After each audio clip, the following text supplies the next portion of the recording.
Tahimik ang lungsod tuwing hating gabi. Ang mga ilaw sa kalsada ay tila mga bantay na parang pagod na ring magbantay.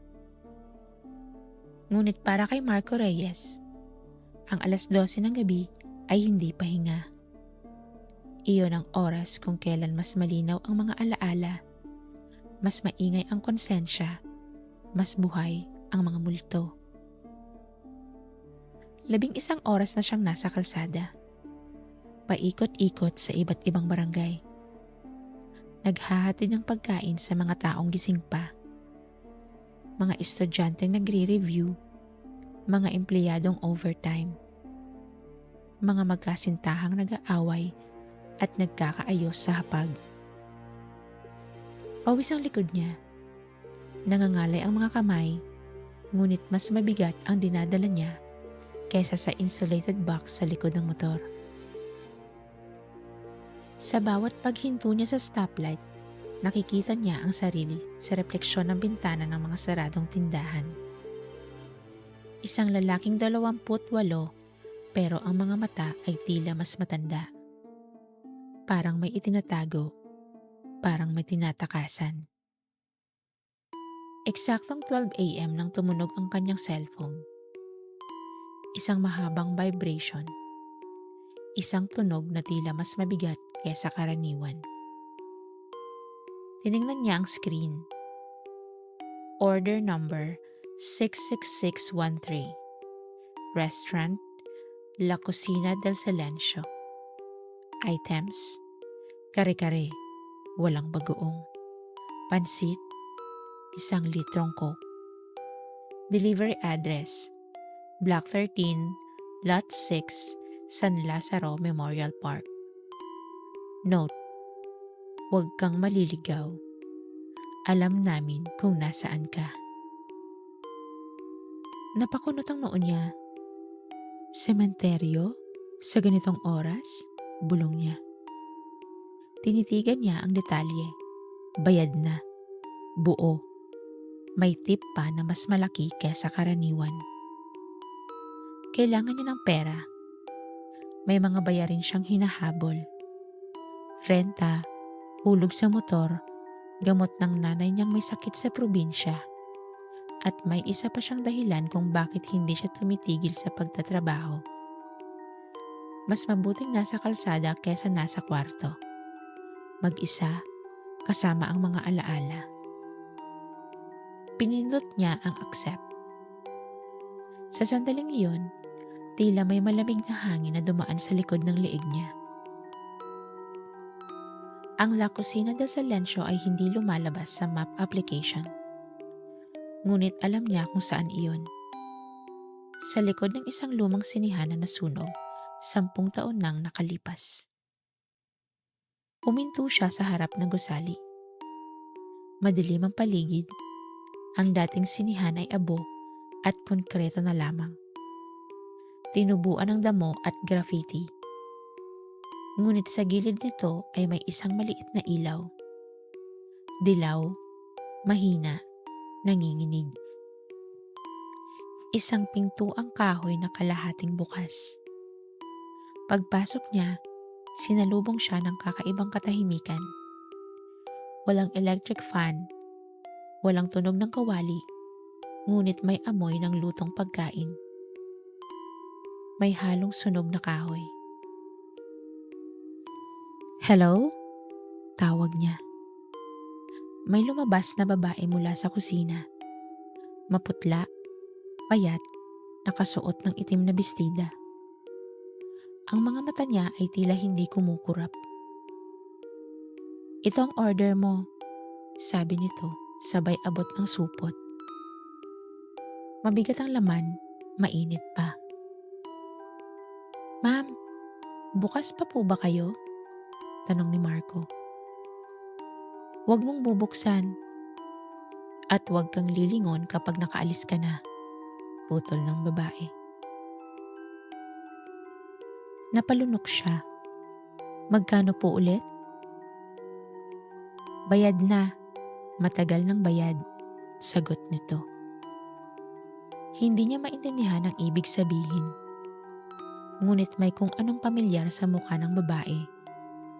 Parang nakita niya ito sa ibang panahon, sa ibang lugar, sa gitna ng usok.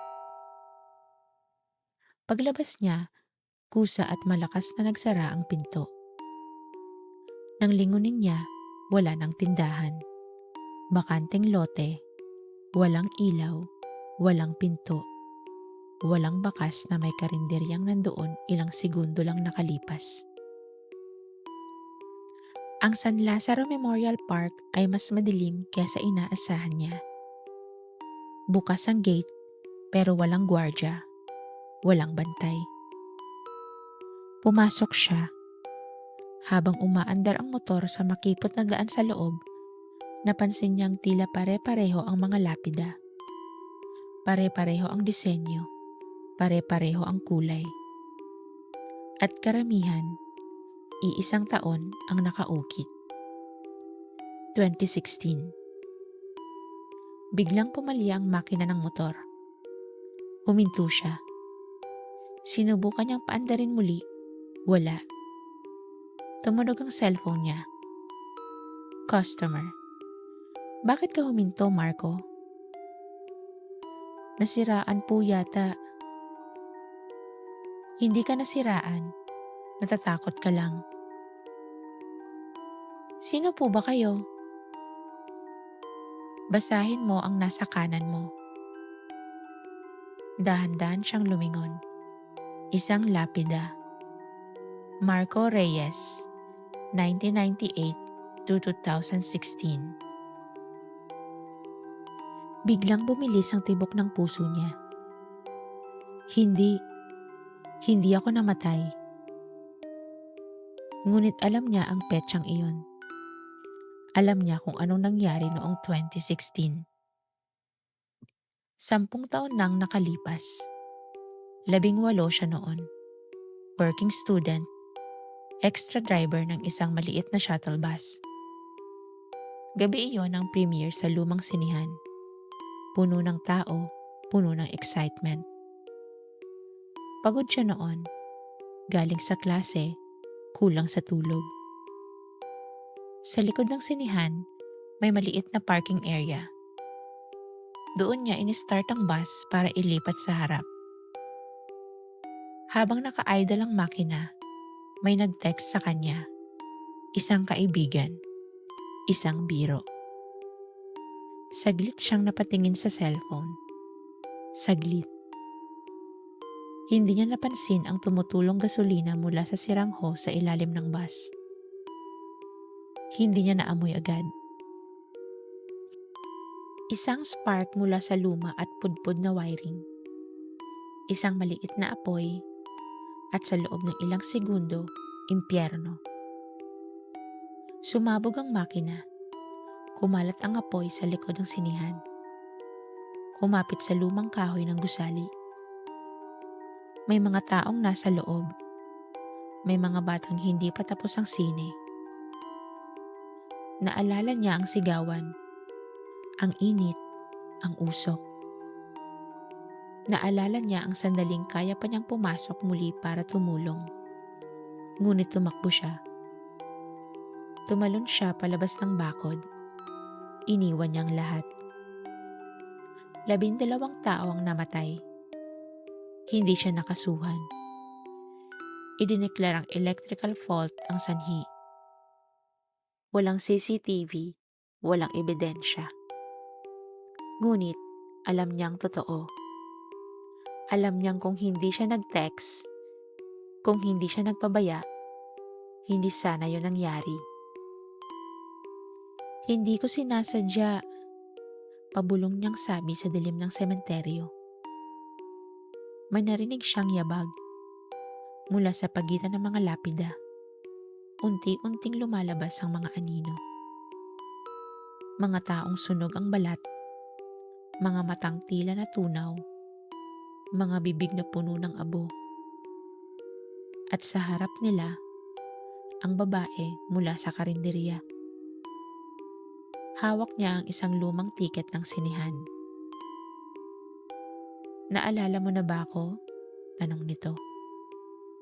Unti-unting nabuo sa isip niya ang mukha nito. Isa ito sa mga nanood noong gabing iyon. Isang guro, 32 taong gulang. Nasa balita ang pangalan niya noon. "Hindi ko kayo pinabayaan," nanginginig na sabi ni Marco. Tumawa ang babae, isang tunog na parang kahoy na nasusunog. "Tumalon ka, habang kami nakulong sa loob," sabi nito. Lumapit ang isa pang anino, isang batang lalaki. Kalahati ng muka ay sunog. "Kuya, sabi mo babalik ka," bulong nito. Napaatras si Marco. "Anong gusto niyo?" "Sisingilin ka lang," sagot ng babae. Delivery. Biglang nagbago ang paligid. Ang sementeryo ay naging loob ng nasusunog na sinihan. Ang amoy ng abo ay naging mas makapal. Ang supot ng pagkain sa kamay niya ay naging mabigat. "Buksan mo," sabi ng babae. Unti-unti niyang binuksan ang lalagyan ng kare-kare. Sa loob, hindi pagkain ang nakita niya, kundi mga sirang cellphone, mga natunaw na relo, mga personal na gamit ng mga namatay. Sa pansit, nakahalo ang mga punit na tiket. Sa bote ng Coke, itim na likido na amoy gasolina. "Ang gutom namin ay hindi sa pagkain," sabi ng babae. "Kung hindi, ano?" Sa hustisya. Lumuhod si Marco. "Handa akong sumuko. Aamin ako. Sasabihin ko ang totoo," sabi niya. Tumigil ang mga anino. Tahimik. "Bakit ngayon ka lang?" tanong ng bata. Dahil pagod na siyang tumakbo. Dahil hindi na siya makatulog. Dahil bawat hating gabi ay naririnig niya ang sigaw. Tumulo ang luha niya. "Takot ako noon, pero mas takot ako ngayon na wala kayong katahimikan," sabi ni Marco. Lumapit ang babae. Hinawakan nito ang noo niya. Hindi sapat ang pagsisisi, pero simula ito. Nagising si Marco sa loob ng sementeryo, nakahandusay sa tabi ng motor. Umaga na. May mga pulis sa paligid, may mga tao. Isang gwardya ang nakakita sa kanya kanina pang madaling araw. Umiiyak at sumisigaw ng, "Ako ang may kasalanan." Sa kamay niya ay may hawak na lumang tiket ng sinihan. 2016. Sa estasyon, umamin siya. Isinalaysay niya ang lahat. Ang pagte-text, ang sirang host, ang spark, ang pagtakas niya. Muling binuksan ang kaso. Sa investigasyon, may natuklasang lumang maintenance report na hindi na isama noon. May patunay na may kapabayaan siya bilang huling nag-check ng sasakyan. Hindi man sinadya ang sunog, may pananagutan siya. Kinasuhan siya ng reckless imprudence resulting in multiple homicide. Habang hinihintay ang paglilitis, hindi na siya nag-deliver. Ngunit tuwing hating gabi, naririnig pa rin niya ang tunog ng notification sa isip niya. Sa loob ng selda, isang gabi, may guard na nagtanong sa kanya, "Bakit ka ba umamin bigla?" Ngumiti si Marco ng mahina. "Kasi may order akong kailangang tapusin." Pagkalipas ng ilang buwan, habang pupunta siya sa korte, may nadaanan silang karinderya. Isang maliit na ilaw, isang pinto na kalahating bukas. Sa gilid ng mata niya, nakita niya ang babae. Hindi na ito sunog. Hindi na ito galit. Tahimik lang.